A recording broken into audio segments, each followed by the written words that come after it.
有好多嘅老細咧係有賭命嘅，佢先賭到咁大盤身家翻嚟。所以呢挺人咧，佢入去賭場咧，佢又好可能咧成副身家擺翻入去。呢個佢個八字裏邊佢嘅比劫太強，呢啲人咧都係特別佢中意野場。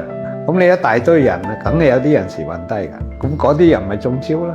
點解咁多嘢喺度出打？係啊，一個燈紅酒綠啦，你睇下佢嘅燈光啊，五光十色係嘛？呢啲燈光係不穩定嘅，而且嘅佢嘅設計啊，即係嗰個立面嘅設計啊，都有啲誇張啊。你睇下賭場嗰啲哇，你裝修得好華麗係嘛？仲有啲美女嚟同你做荷官，喂，有時引君入甕啫。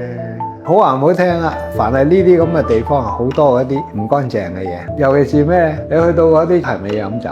有啲人啊，豪嘅，一晚可以飲人20支紅酒。一飲到呢個劑量嘅時候咧，你嗰個陽氣嘅標準已經突然之間墜咗落去啦嘛。即係佢嘅能量突然之間低嗰啲人，佢就攻擊。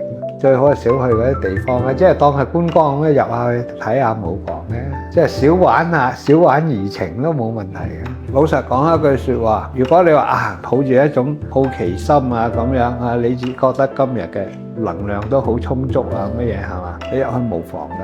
但係如果你入到去覺得會好似有啲背脊有啲嘢涼浸浸咁啊，即係你有感覺嘅時候，你快啲出咗。最好第日你仲去拜下神仲好。即係呢個啊，我嘅方法嚇，即係介紹俾大家。